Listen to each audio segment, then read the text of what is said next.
Hey, what's up, everybody? This is Glenn Lewis, and I'm here with B Shine. We about to get it in. There was a few Michael Jackson songs that I was just like, yo, this is the crazy. It's like couldn't control yourself, just wanted to dance. Like I remember, you know, there's a few of them. Like that Off the Wall album, period. I remember just hearing that from beginning to end, and that had like a crazy effect. Like I might have been 7, 8, something like that. Yeah, but that would probably be my earliest memories of music, like, having a certain effect on me where I was just like, it was like bigger than the moment itself. It just had this crazy feeling from head to toe. Just, you know, that Off the Wall album was just it. That was crazy for me. My parents never, it definitely wasn't a matter of being for or against. It was just kind of like, they always supported, at least my mother, and my dad too, for the times that I had him in my life, because I didn't really have my dad a lot. He was that typical Papa was Rolling Stone type thing, so really wasn't around a lot.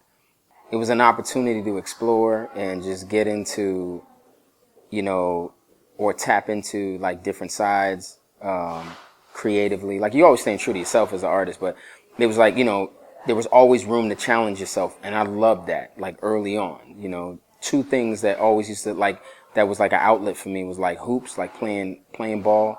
The challenges of playing against somebody and you never know what you're gonna get, especially if you're at each other's necks. The competitiveness, and I think there's sort of a competitiveness in music too. That always drove me to wanna get better at my craft, and it was more so self-driven. You know what I'm saying, rather than any one person like that really sort of set me on the path. So I remember like, some cats like doing like gigs, singing at certain clubs, and they would come, they would call me out, and I'd go up on stage and sing like one or two songs. So that was an opportunity for me to hone my craft. So that was my way of being heard. And definitely like recording with different, producers in the city, and getting that studio experience, and people having the opportunity to hear my work that way. Those were some of it's pretty much, I would imagine, the path for any artist. It's just, you got to get out there. You got to get into it and network and meet folks, and, people eventually, they hear you, and the hope is that the opportunity will present itself that's going to change your life. One thing that I witnessed from my father, in the time that I did have him, like he's still here, and we have a good relationship, a great relationship, in fact, now. But, he wasn't always there. And I saw how the disappointment to what he thought, the path for his career should have been, and how it affected him. And, he really got down, and it really, he just sort of shut himself off, and, and kind of shut people out. And, I can only imagine, he'd been working so hard, and just, he felt like people were taking advantage of him, and they were, always getting like a bad deal. But I just kind of realized that you really got to hone in on the business, and learn about the business. There's an art in that as well. Like, as they often say, like the art of making a deal. You got to be able to know what you want, and be able to surround yourself with the right people that can facilitate that, like-minded individuals with a similar vision. But you also have to understand that in also spearheading it, you have to sort of manage all of what's happening around you, and that isn't always easy. Some people are better at it than others. So I would have to say that was something that, as a result of the things that didn't work out for my dad, and that actually affected his life's journey. It was a big part of the reason why he wasn't in my life, because, he just, I saw that it crushed him, and it was, needless to say, it's tough to watch. It's your dad. Like that's the epitome of everything that you could become or may become. So, it was difficult to watch, but it was definitely one of the most valuable lessons I took away from it. Entertainment is an important aspect to what we bring as artists. People work hard. from sun up to sundown, and if they're gonna take the time out to go out and get your music. I mean, sometimes a bootleg it, but if they're gonna come out to the show, you want to give them their money's worth, and especially now more than ever. So I just, no, I'm not criticizing anyone, but I feel like some of the music that I came up on, like in high school, the Boyz II Men's and Guys and Blackstreet and, Brian McKnight and so on, they had showmanship, but there was real true artistry. They wrote records, they could play, different things like that. So I wanted to, with this album and just in general as an artist, I wanted to make that kind of like a calling card, something that's synonymous with my work and me as an artist. And I think one of the number one things that I could really say that I felt you don't see as much of is a sort of like an honesty. Like, not to say that there aren't other artists that are expressing what's true to them and their expression of different experiences that they might have, specifically from like personal relationships. Because I mean, we out here, we making, if you're in the R&B genre or just songs in general, funny enough, one way or another, the theme often surrounds love. It's like there's songs about social consciousness, but ultimately it has a way of coming back to either self-love or finding a way to coexist, or finding balance, which again is just like it's an extension of in having love for yourself, being able to give love. And it doesn't necessarily always got to be of a sexual nature, but from the beginning of time, ever since songs have been written, that theme is somewhere in there. I think for R&B music, there isn't as many songs where men are just openly saying this particular woman had this effect on me, and not in a negative way, but letting it be known, like, women are powerful.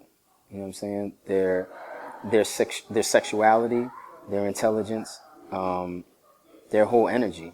They're powerful. They affect us, and so everything we do is to gain their attention. You know what I mean? Or to, what I'm saying? So I feel like, yeah, they want to be able to see that confidence. You exude that confidence. They want to be able to know, like, you could get them in and touch them the way they need to be touched, and that's important.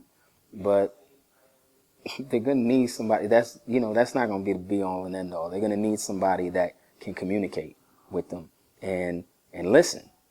And an indication of being able to listen. Sometimes, well, not even sometimes, a lot can be said for the things that people talk about, the topics. So even in my music, for a woman to pay close enough attention, they can see what matters to me as a man pertaining to my relation with a woman, to be the type of person that I'm listening to what you need. So I feel like that is something that's been missing out of the music, and that's mostly what I meant by it. Keeping the bad sides in check of me. Like, they always say, you could be your own worst enemy, and you can have a tendency of getting in your own way. And I've had to be brutally honest with myself about certain things, and still am. My mom's is like my best friend. So, it's like she'll tell me, like, yo, you were way too critical of yourself. And even people close to me, they tell me, like, dude, you're killing it right now. Like, you're looking into it too deep. And I've had to learn to reel myself in and not overthink. Needless to say, overthinking is a killer. But I'd have to say, like, the biggest obstacles I've had to face in life oftentimes is my perspective and my mindset going in on a situation, whether it's a personal relationship or a business relationship, whether it's my creative process, just life situations. What am I doing? Because I'm always the common denominator in every situation. So, just trying to be, objective with myself as best I can. And, it's the kind of thing that I would hope that when it's all said and done, people, beyond just being like, oh, Glenn was a nice guy, but like, yo, Glenn really went above and beyond to help me with this. Or I remember one time me and Glenn talking about a particular thing, and he really listened. Like, it wasn't so much about him just listen. If I was you, da da da da da. It's not. I didn't, like to be able to say like Glenn didn't make it about him. He was there for me, and those types of things. And then even, with business, how, who am I in business? Who am I as a friend? Who am I as a son? Who am I as a father? Who am I as a boyfriend? Potentially, when the day comes, a husband. Those things. Like getting out of my way was probably the biggest challenge. Learning how to let go of anger.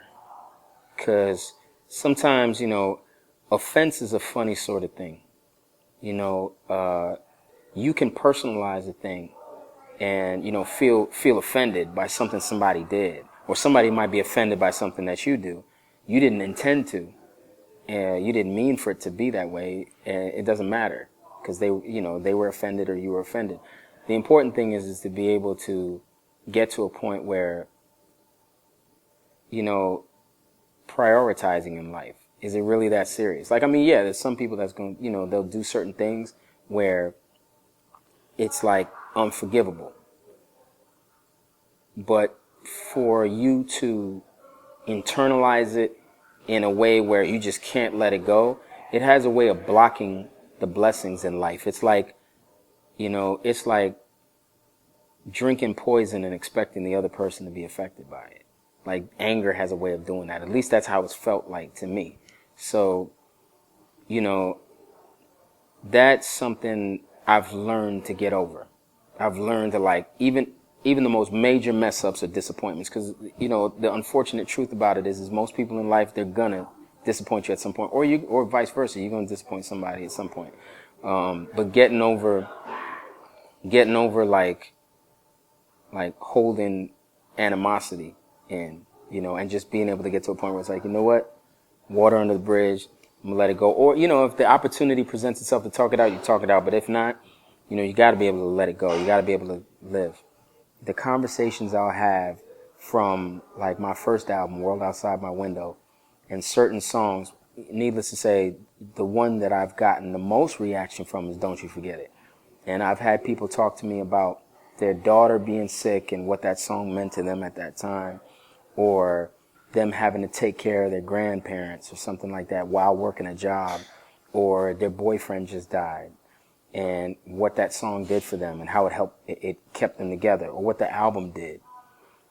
That to me that's always going to be an accomplishment that outweighs anything else, because it's the whole reason I would imagine any artist does it. It's definitely the reason why I do it. Getting to that point where you realize that it's all about the giving. It's all about what you can give. Like, don't get me wrong.